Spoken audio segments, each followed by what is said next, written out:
ॐ अज्ञानतिमिरान्धस्य ज्ञानाञ्जनशलाकया चक्षुरुन्मिलितं येन तस्मै श्रीगुरुवे नमः। वन्देऽहं श्रीगुरो श्रीयुत्पदकमलं श्रीगुरून् वैष्णवांश्च श्रीरूपं साग्रजातं सहगण रघुनाथान्वितं तं सजीवम् साद्वैतं सावधूतं परिजन सहितं कृष्ण चैतन्य देवं श्रीराधा कृष्ण पादान् सहगण ललिता श्री विशाखान्वितांश तमादिदेवं करुणानिधानं तमालवर्णं सुहितावतारम् अपार संसार समुद्रसेतुं भजामहे भागवत स्वरूपम्। हे देव हे दैत्य हे भुवनैक बंधो, हे कृष्ण हे चपल हे करुणैक सिंधो, हे नाथ हे रमण हे नयनाभिराम, हा हा कदानुभवितासि पदं दृशोर्मे। श्री कृष्ण चैतन्य प्रभो नित्यानंद, श्री अद्वैत गदाधर शिवसदि गौरभक्त वृंद।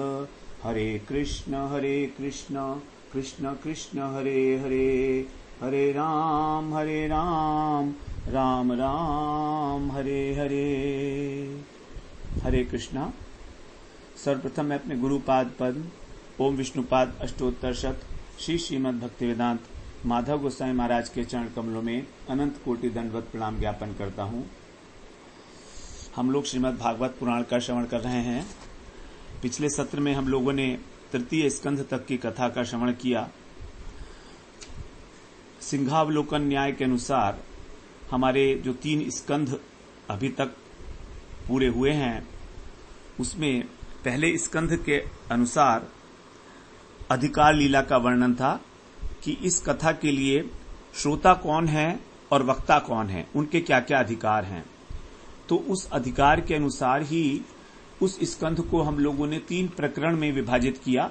पहला प्रकरण था सूत शौनक संवाद, दूसरा था नारद व्यास संवाद और तीसरा प्रकरण था शुक परीक्षित उपाख्यान। 3 प्रकरण में हमारे 19 अध्याय पूरे हुए थे। द्वितीय स्कंध हमारा साधन लीला है। तो यहां पर मुख्य तो साधन कहा गया है श्रवण। श्रवण ही सबसे पहला है साधन भक्ति में। नवधा भक्ति में श्रवण सबसे पहले ही बताया गया है। तो श्रवण को ही मुख्य साधन बताया गया, क्योंकि जब तक श्रवण नहीं करेंगे तब तक कोई भी साधन होगा ही नहीं। तो श्रवण किस प्रकार किया जाए, दूसरे स्कंद में जिसमें 10 अध्याय थे, तो वहां पर साधन लीला का वर्णन करते हुए उसमें 3 प्रकरण थे। चौथे प्रकरण में ध्यान प्रकरण, भगवान का ध्यान कैसे करना है। 5वां प्रकरण था हमारा हृत प्रसाद प्रकरण, अर्थात भगवान अपने हृदय की शुद्धि किस प्रकार श्रद्धा के साथ हमको श्रवण करना चाहिए। और 6ठा प्रकरण था हमारा मनन प्रकरण, जो हमने सुना है उसको हम किस प्रकार अपने जीवन के ऊपर अप्लाई करें, उसके ऊपर मनन करते हुए, क्योंकि केवल श्रवण से ही नहीं होगा, एकाग्रता से श्रवण करना है ध्यानपूर्वक, दूसरा हृत प्रसाद कृपा श्रद्धा को धारण करके, और तीसरा मनन करते हुए।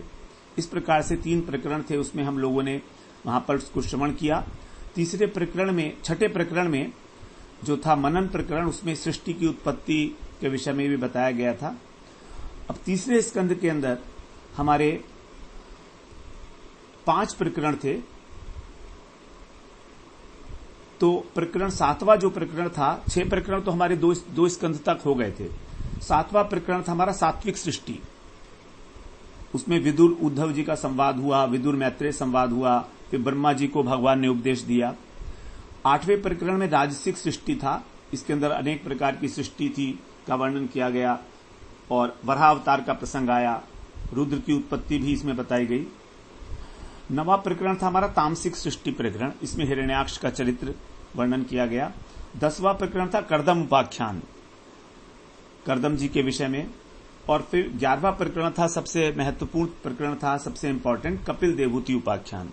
इसमें भगवान कपिल ने जो है माता देवहूति को उपदेश दिया है सांख्य धर्म का, भक्ति मिश्रित सांख्य धर्म का, भक्ति की प्रधानता से तत्व ज्ञान का उपदेश दिया है। तो तीसरे स्कंध में हम लोग इस प्रकार से 11 प्रकरण हम लोग श्रवण करके आए हैं। तीसरे स्कंध में हमारी सर्ग लीला है। द्वितीय स्कंध के अंदर 10वें अध्याय में भागवत के जो 10 लक्षण बताए गए थे, उसमें पहला लक्षण है सर्ग और दूसरा लक्षण है विसर्ग। फिर तीसरा लक्षण बताया उन्होंने स्थान, मनवंतर, उसके बाद पोषण, ईशानु कथा, निरोध, मुक्ति और आश्रय, ये 10 लक्षण बताए गए थे। तो यही 10 लक्षण जो हैं तीसरे स्कंध से आरंभ होकर और 12वें स्कंध तक इनका वर्णन किया जाएगा। तो तीसरा स्कंध था हमारा सर्ग लीला। सर्ग लीला का मतलब है कि पंच महाभूत की उत्पत्ति कैसे हुई, हमारी जो इंद्रियां हैं, 5 ज्ञानेन्द्रियां, 5 कर्मेंद्रियां, 5 तन्मात्रा, मन, बुद्धि, अहंकार इत्यादि जो 24 तत्व हैं, तो ये 24 तत्वों का जो जन्म है, इनकी जो उत्पत्ति है, इसी को कहा गया सर्ग। क्योंकि ये 24 तत्व सभी प्राणियों में हो, चाहे कोई छोटा हो चाहे बड़ा हो, चींटी से लेकर ब्रह्मा तक, ये 24 तत्व सबके अंदर विद्यमान है। तो सर्ग लीला थी वो हमारी तीसरे स्कंध में मुख्य रूप से, जिसको हम लोगों ने वहां पर श्रवण किया। अब चौथे स्कंध में हमारा आता है विसर्ग लीला। विसर्ग में, सर्ग में जब हम ये हमारा उपसर्ग लग गया तो उसको बोलते हैं विसर्ग। और इसकी परिभाषा जो है दशम अध्याय में दी है दूसरे स्कंध के, ब्रह्मणों गुण वैषम्यात विसर्ग है पौरुष स्मृतः। अर्थात ब्रह्मा जी के द्वारा गुणों की विषमता के कारण, गुण वैषम्यात, जो विसर्ग की सृष्टि हुई, उससे जो पौरुष है उसको विसर्ग कहा गया। ब्रह्मा जी के द्वारा गुणों की विषमता से विसर्ग की सृष्टि हुई। विसर्ग का मतलब विशेष, विविध प्रकार की, उसे पौरुष स्मृत है, उसको पौरुष कहा जाता है। तो यहां पर विसर्ग के 2 अर्थ बताए गए हैं, गुण वैषम्य और पौरुष। थोड़ा सा हम ध्यानपूर्वक इस बात को समझेंगे तो हमारी जो भूमिका है 7वें स्कंध की बड़ी हमें स्पष्ट हो जाएगी। विसर्ग का अर्थ है वी प्लस सर्ग। वी का मतलब है, वी जो है उपसर्ग है एक। जैसे संस्कृत भाषा में जब हम किसी शब्द से पहले उपसर्ग लगा देते हैं तो उसका अर्थ ही बदल जाता है पूरा का पूरा। उदाहरण के लिए देखिए, जैसे हार गले का एक आभूषण है, अथवा इसको हम कह देते हैं, हार का मतलब पराजय, जीत, हार जीत जो होती है। तो हार शब्द के 2 अर्थ हैं, या तो गले का आभूषण हो या पराजय हो। अब यदि इसके अंदर हमने प्र लगा दिया उपसर्ग तो बन गया प्रहार। प्रहार का मतलब हो गया किसी को मारना, तो पूरा अर्थ ही बदल गया। यदि हम इसमें उप लगा दें तो बन गया उपहार, अर्थात किसी को गिफ्ट देना। अगर इसमें आ लगा दिया तो बन गया आहार, अर्थात भोजन करना। और वी लगा दिया तो बन गया विहार, अर्थात विहरण करना, घूमना घामना। तो इस प्रकार जब उपसर्ग लगा दिया जाता है किसी भी शब्द में तो पूरा का पूरा अर्थ ही बदल जाता है। तो यहां पर सर्ग से पहले वी लगा दिया गया, मतलब विविधता। अब ये 24 तत्व जिनकी सृष्टि हुई सर्ग लीला में, वो विविध प्रकार से, किस प्रकार से वो 24 तत्व विविधता को धारण करके और अलग अलग रूपों में परिणित हो गए। और ये काम किया ब्रह्मा जी ने। तो 24 तत्वों के अंदर जो विषमता थी उसके कारण ब्रह्मा जी ने इस विसर्ग की सृष्टि की, और तभी उस विषमता के कारण ही सबका पौरुष अलग अलग प्रकार का हो गया। पौरुष का मतलब पुरुषार्थ। तो जैसे हमने अभी बात किया कि गुणों की विषमता, ये पहला अर्थ है विसर्ग का, और दूसरा है पौरुष अर्थात पुरुषार्थ। तो हम लोग इसकी चर्चा थोड़ी सी कर लें। ये सारी बातें जो हैं हमको समझने में जब समझेंगे तो हमें बड़ा आगे आसानी होगी। ये जो है बड़े गूढ़ सिद्धांत हैं श्रीमद् भागवत के, जो पकड़ने चाहिए हमको, क्योंकि कथाएं तो चलती रहेंगी, कथाएं तो होती रहेंगी, लेकिन कथाओं के पीछे जो रहस्य है वो हमें समझना है यहां पर। तो विषमता का अर्थ होता है, एक होती है समता, एक होती है विषमता। विषमता का मतलब है उल्टा सीधा हो जाना, ठीक प्रकार से ना रहना, क्रमबद्धता के अंदर विषमता हो जाना। जैसे मान लीजिए 1 2 3 4 5 6, ये एक क्रम है, लेकिन यदि हम 1 की जगह 3 लिख दिए, हमने बोला 1 3 5 7, छोड़ दिया हमने 1 को बीच में, तो ये विषमता हो गई। तो जो 3 गुण हैं प्रकृति के, सत्वगुण, रजोगुण और तमोगुण, इनके अंदर जब विषमता उत्पन्न हुई, अर्थात सत्वगुण बढ़ गया, रजगुण कम हो गया, तो क्या हुआ? जब सत्वगुण बढ़ गया और रजोगुण कम हो गया तो क्या हुआ? देवताओं की सृष्टि हो गई, क्योंकि देवता सत्व प्रधान है। जब रजोगुण बढ़ा और सत्व और तम कम हो गए, तब मनुष्य बन गए। रजोगुण बढ़ गया, सत्व भी कम हो गया और तमोगुण भी कम हो गया, तो मनुष्य बन गए। और जब तमोगुण बढ़ गया, सत्व और रज कम हो गए, तो राक्षस बन गए। इस प्रकार से 3 प्रकार से सृष्टि हो गई, देवताओं की, मनुष्यों की और राक्षसों की। क्योंकि देवता सत्व प्रधान है, मनुष्य लोग जो है रजोगुण प्रधान है, और राक्षस जो है वो तमोगुण प्रधान है। तो ये है गुणों विषमता। तो अलग अलग प्रकार की सृष्टि हो गई है गुणों की विषमता के कारण। और ये कैसे हुई? ब्रह्मा जी के द्वारा। ये ब्रह्मा जी ने की है सृष्टि। तो जैसे बताते ना, 4 प्रकार की योनियां जो हैं वो ब्रह्मा जी के द्वारा बनाई गई हैं। जो सृष्टि 10 प्रकार की है, उसमें 4 प्रकार की सृष्टि जो ब्रह्मा जी की है, और 6 प्रकार की जो है वो प्रकृति की है। प्रकृति की सृष्टि के विषय में हम लोग श्रवण कराए हैं।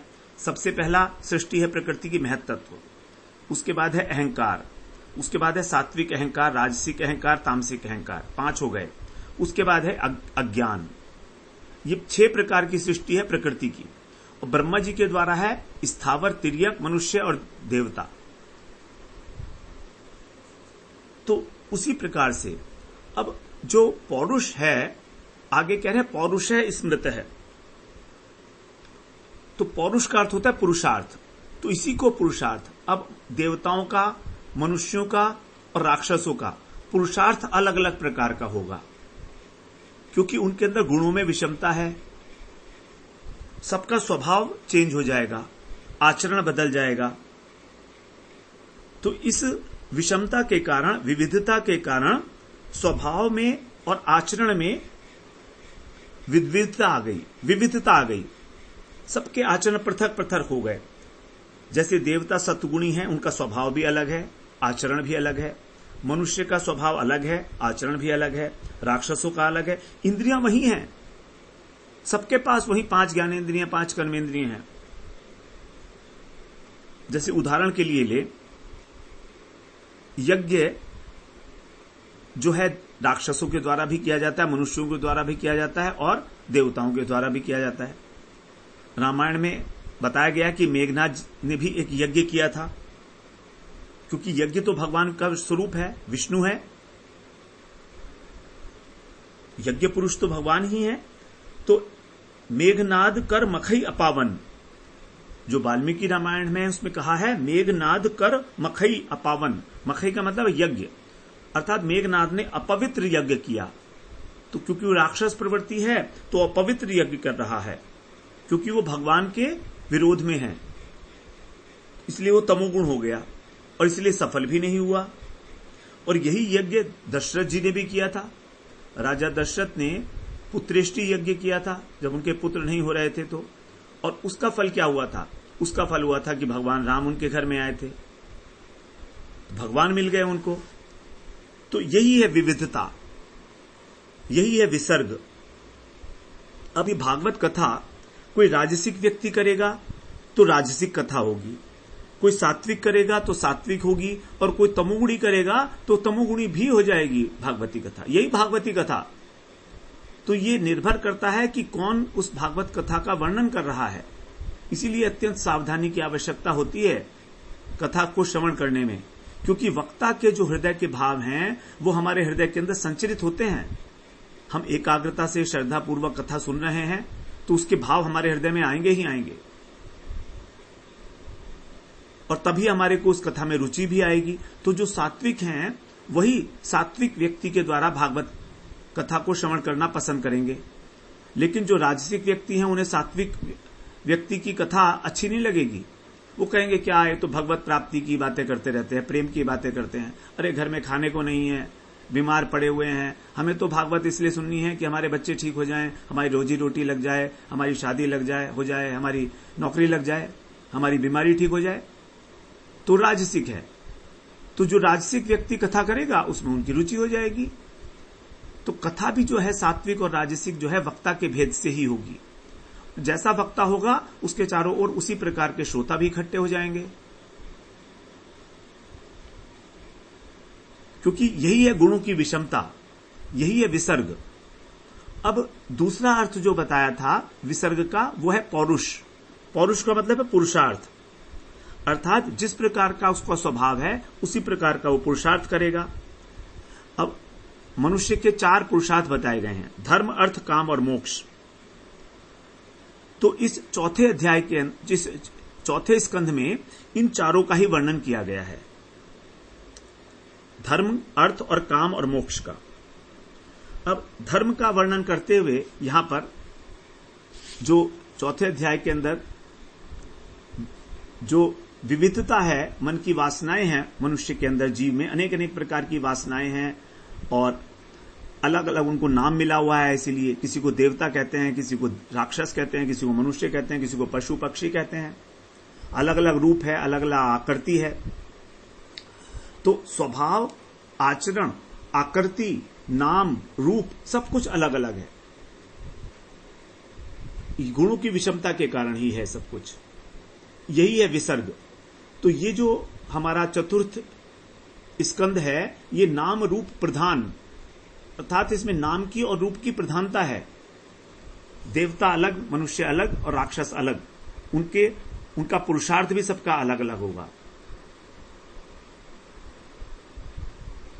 तो जिस प्रकार का जो मनुष्य है उसी प्रकार का उसकी वासना होगी, उसी प्रकार के वो कर्म करेगा और उसी प्रकार के कर्म करने से उसकी आगे वासनाएं बढ़ती चली जाएंगी।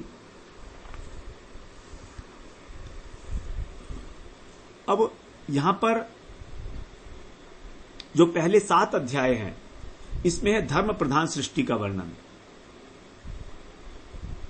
जो पौरुष बताया गया 4 पुरुषार्थ, धर्म, अर्थ, काम, मोक्ष, उसी का इन 31 अध्यायों के अंदर वर्णन किया गया है। यहां पर इस चौथे स्कंध में हमारे 31 अध्याय हैं और इसके अंदर 1445 श्लोक हैं। 1445 1445 श्लोक। तो उसकी जिस प्रकार का मनुष्य के जो संस्कार हैं उन संस्कारों के अनुसार ही उसके शरीर की रचना की गई है। अलग अलग प्रकार की आकृति है, अलग रूप है उसका, वासनाओं के अनुसार। तो वासनाओं के अनुसार जीवों के जो संस्कार हैं वो अलग अलग हैं, विविध हैं, विविध प्रकार के हैं और उसी के अनुरूप उसके नाम, आकृति, स्वभाव, गुण, क्रियाएं इत्यादि हुई और उसके शरीर का निर्माण हुआ। वो उसी प्रकार का जो है क्रिया कर रहा है। अब जो धर्म के विषय में क्रिया कर रहा है, धर्म में यज्ञ का महत्व है। तो सबसे पहले स्वयंभू मनु और शत्रुपा जी ने इस प्रथम प्रकरण के अंदर जो हमारा धर्म प्रधान सृष्टि प्रकरण है 7 अध्याय में, उसका दूसरा प्रकरण है हमारा अर्थ प्रधान सृष्टि प्रकरण, ये 5 अध्याय में है 8 से 12 तक। उसके बाद है काम प्रधान, ये 11 अध्याय में है, क्योंकि 11 हमारी इंद्रियां होती हैं, 5 कर्मेंद्रियां, 5 ज्ञानेंद्रियां और 1 मन। और मोक्ष प्रकरण है, ये है 8 अध्याय में 24 से लेकर 31 तक। ये इसका ब्रॉड क्लासिफिकेशन हो गया। तो 12, 13, 14 और 15 ये 4 प्रकरण हमारे इसमें हैं चतुर्थ स्कंध में।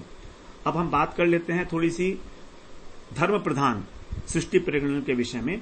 इसमें स्वयंभू मनु और शत्रुपा जी की पुत्री का विवाह होता है रुचि प्रजापति से। उन्होंने भगवान को ही अपने पुत्र को प्राप्त किया, तो धर्म प्रधान है, यही पुरुषार्थ है। उसके बाद फिर अत्रि ऋषि और अनुसुईया का विवाह हुआ, उससे दत्तात्रेय जैसे पुत्र की प्राप्ति हुई।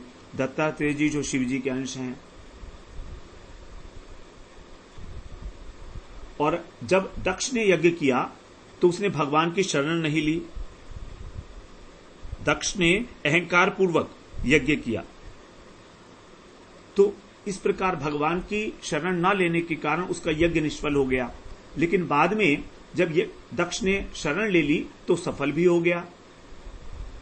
तो इसका अर्थ ये निकलता है कि धर्म का जो भी अनुष्ठान है, यज्ञ इत्यादि, वो सभी भगवान की प्रसन्नता के लिए ही करना उद्देश्य है। यदि हमारी भगवान को प्रसन्न करने की उद्देश्य नहीं है तो वो असफल ही होगा, निष्फल है, उसका फल भी नहीं मिलेगा ठीक प्रकार से। जो धर्म का अहंकार करता है, मैं करता हूं, वो विमूढ़ है। अहंकार विमूढ़ात्मा करता है मिति मन्यते। तो क्योंकि अहंकार पूर्वक यज्ञ किया था दक्ष प्रजापति ने, इसलिए उसको बकरे का मुंह लगा दिया गया। और बकरा क्या करता है? मैं। तो इस प्रकार से जो दक्ष का चरित्र दिखाया वो तामसिक और राजसिक है ना। जबकि इससे पहले स्वयंभू मनु का, अत्रि ऋषि का, वो बिल्कुल सात्विक है। ये पहला प्रकरण हो गया हमारा धर्म प्रधान सृष्टि प्रकरण। अब दूसरा आता है इसमें अर्थ प्रधान सृष्टि प्रकरण, जिसके अंदर 5 अध्याय हैं, 8 से लेकर 12 तक।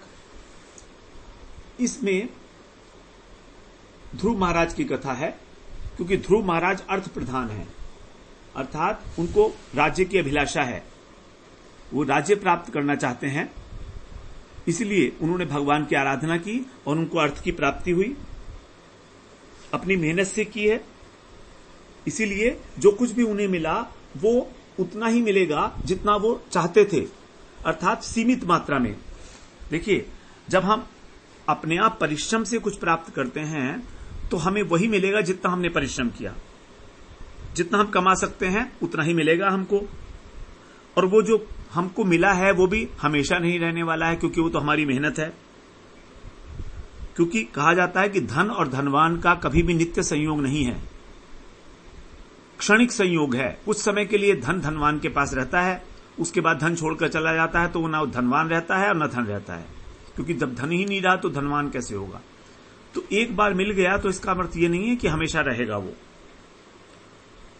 लेकिन यही लक्ष्मी, यही धन यदि भगवान देते हैं, यही धन, तो वो अखंड हो जाता है। तो ऐसा बहुत हैं जगत में जिन्होंने अपने परिश्रम से राज्य को हासिल किया, राज्य का पालन किया अपने परिश्रम से, लेकिन उनका राज्य खंडित हो गया, चले गए। वो बड़े बड़े राजा लोग हुए इस धरती के ऊपर और सब चले गए। लेकिन ध्रुव महाराज ने भगवान का आराधना किया, तो जब भगवान की ने प्रसन्न होकर उनको दिया है तब वो अखंड है। तो भगवान ने उनको ध्रुव लोक दे दिया, वैकुंठ लोक दे दिया, जो आज भी है, हमेशा रहेगा, नित्य है बिल्कुल। इंद्र भी वहां की जो है स्तुति करते हैं, इत्यादि देवता जितने भी हैं। इंद्र भी बदलता है, सप्तऋषि भी बदलते हैं, लेकिन ध्रुव लोक वहीं का वही है। ऐसा कहा जाता है कि ये सभी जो सप्तऋषि हैं और इत्यादि, वो सब ध्रुव लोक की परिक्रमा करते हैं। तो ध्रुव लोक में बिल्कुल वैकुंठ की अनुसार ही जो ऐश्वर्य है, इस प्रकार से। तो भगवान के द्वारा जो दिया गया अर्थ है वही पूर्ण है और बाकी सब अपूर्ण है। संसार से यदि हमने अपने परिश्रम से कुछ अर्थ संचय किया तो वो कितने समय चलेगा। लेकिन यदि जीवन भर कोई व्यक्ति जो है भूखा रहा और भगवान ने उसको दिया, तो एक बार ही वो इतना दे देंगे कि उसको कभी मानने की आवश्यकता ही नहीं पड़ेगी। वाल्मीकि रामायण ने भगवान राम ने 4 बातें कही हैं। भगवान एक ही बार में सब कुछ करते थे। जैसे कहा गया है उसमें कि भगवान राम लक्ष्य को भेजने के लिए, एक लक्ष्य भेजना था, भेजने के लिए कभी 2 बाण नहीं चलाते थे। एक ही बाण में वही बाण उनका लक्ष्य का भेदन करता था। इस संबंध में कथा आती है छोटी सी। दुर्वासा जी एक बार राम के पास गए, 10,000 चेले थे उनके साथ, अब प्रसाद पाएंगे। तो दुर्वासा जी ने जो है कंडीशंस लगा दी कि वो प्रसाद जो है, भोजन जो है वो अन्न से पकाया हुआ ना हो, जल से भी पकाया ना हो और दूध से भी पकाया हुआ ना हो। अब राम के साथ लक्ष्मण, भरत सब बैठे थे, शत्रुघ्न भी, तो सब परेशान हो गए कि कैसे होगा। राम जी ने कहा हो जाएगा सब। राम ने क्या किया, अपने धनुष पर एक बाण चढ़ाया और उसके आगे एक पत्र लिख दिया। एक पत्र लिखकर अपने धनुष की, अपने बाण की नोक पर लगा दिया और उस बाण को छोड़ा और वो स्वर्ग में जाके गिरा इंद्र की सभा में। इंद्र घबरा गया कि ये क्या आ गया, बाण के आगे पत्र लगा हुआ है। पत्र पर ऑर्डर दिया हुआ था भगवान ने कि हमारा आदेश है 1 घंटे अत्यंत अल्प समय में कल्प वृक्ष को भेजो तुरंत, अन्यथा स्वर्ग नहीं रहेगा तुम्हारा। घबरा गया इंद्र, उसने तुरंत कल्प वृक्ष को भेज दिया। अब कल्प वृक्ष आ गया तो सारा का सारा भोजन करा दिया गया, कोई इसमें परेशानी नहीं है। तो एक लक्ष्य के लिए एक बाण चलाया भगवान ने, एक बाण से ही 10,000 लोगों के प्रसाद की व्यवस्था कर दी राम ने, दुर्वासा जी के कंडीशंस के अनुसार। दूसरा जो राम ने 4 बातें हैं राम जी के विषय में, कि राम जिसको एक बार आश्रय दे देते हैं उसको जीवन भर आश्रय देते हैं। ऐसा नहीं कि बीच में छोड़ दिया उसको। जो एक बार शरणागत हो गया राम के, वो हमेशा राम उसकी रक्षा करेंगे। विभीषण जी की कई बार बाद में भी राम ने रक्षा की है, वो एक अलग कथा है, थोड़ी सी विस्तार में है। तीसरी बात, जो भी भगवान से कुछ मांगता है वो एक बार में ही उसकी हमेशा हमेशा की जरूरत को पूरा कर देते हैं। इतना देते हैं कि जरूरत ही ना पड़े आगे मांगने की। और चौथी बात, भगवान एक बात बोलते हैं, दूसरी बात नहीं बोलते। एक बार बोलते हैं, एक बात जो भी कहनी है, ये नहीं कि उसको घुमा फिरा के दोबारा कह रहे हैं या कुछ और कह रहे हैं। तो ये 4 जो बातें हैं राम जी के विषय में बताई जाती हैं। तो ये है बेसिकली जानने के लिए हमारे कि किस प्रकार जो भगवान हैं उनका दिया हुआ अर्थ ही वास्तविक अर्थ है। अब तीसरा स्कंद है हमारा काम प्रधान सृष्टि प्रकरण। तो तीसरा हमारा पुरुषार्थ है धर्म अर्थ काम, काम मोक्ष। तो काम जब मतलब कामनाओं की पूर्ति करना। देखिए, व्यक्ति धर्मानुष्ठान करता है, उसके बाद फिर अर्थ संचय करता है। अर्थ संचय क्यों करता है? इसलिए कि अपनी कामनाओं की पूर्ति करेगा। तो कामनाओं की पूर्ति करने के लिए हमारी 5 ज्ञानेंद्रियां, 5 कर्मेंद्रियां और 1 मन, यही भोग करते हैं। तो 11 इंद्रियों से काम का सेवन होगा, इसलिए इसमें 11 अध्याय हैं। अब इस अध्याय के अंदर जो है राजा पृथु का चरित्र है और राजा बेन का चरित्र है। तो काम का संकीर्ण अर्थ होता है वासना और भोग, और व्यापक अर्थ है सभी प्रकार की कामनाएं, कोई भी कामना हो। तो यहां पर हमको काम शब्द से केवल वासना, भोग वासना को ही ना लेकर अथवा काम वासना को ही ना लेकर व्यापक अर्थ में लेना चाहिए, सभी प्रकार की इच्छाएं, सभी प्रकार की कामनाएं। तो पृथु महाराज की कथा है यहां पर कि पृथ्वी से उन्होंने सभी की कामनाएं पूरी की। राजा पृथु ने यहां पर पृथ्वी का दोहन किया और पृथ्वी का दोहन करके उन्होंने जिस जिस प्राणी को जो जो वस्तु चाहिए थी वो पृथ्वी से प्राप्त करके उसको दी, उसकी कामनाओं की पूर्ति करने के लिए। इस प्रकार से यहां कामनाओं का वर्णन किया गया है। और इसके बाद जो है हमारा आता है मोक्ष प्रकरण। ये 8 अध्याय में है। 8 अध्याय में 24वें अध्याय से लेकर 31वें अध्याय तक मोक्ष प्रकरण है। तो इसमें पुरंजन उपाख्यान है। पुरंजन उपाख्यान के अंदर जो है ये बताया गया है कि वास्तविक जीवन का जो लक्ष्य है वो है मोक्ष। अनेक प्रकार की उसमें एक ये एनालॉजी दी गई है एक पुरंजन उपाख्यान में, तो उसको ज्ञान पंचाध्यायी भी कहा जाता है।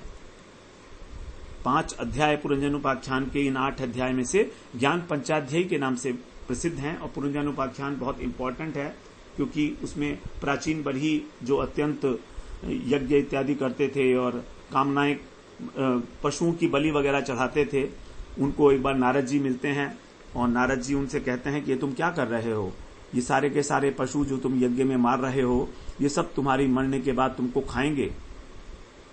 उनको दिखा देते हैं, जब वो आकाश में देखते हैं सारे जो पशु हैं वो सब इंतजार कर रहे हैं कि कब मरेगा प्राचीन भरी राजा और हम इसका मांस नोच नोच कर खाएंगे। तो नारद जी ने जब दिखा दिया उनको, तब उनको समझ में आया कि अरे मैं क्या कर रहा हूं।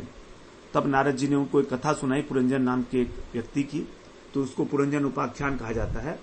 तो उसके माध्यम से जो है मोक्ष की प्राप्ति का वर्णन यहां पर किया गया है। इसको ज्ञान पंचाध्याय भी कहा जाता है। इसीलिए तो ये 4 हमारे इसमें प्रकरण निकलते हैं चौथे स्कंध के अंदर। पहला प्रकरण हो गया धर्म प्रधान सृष्टि प्रकरण 7 अध्याय में। दूसरा हो गया अर्थ प्रधान सृष्टि प्रकरण 5 अध्याय में 8 से 12 तक। फिर काम प्रधान सृष्टि प्रकरण 11 अध्याय में 13 से 23 तक। उसके बाद मोक्ष प्रधान सृष्टि प्रकरण 24 से लेकर 31 तक 8 अध्याय में।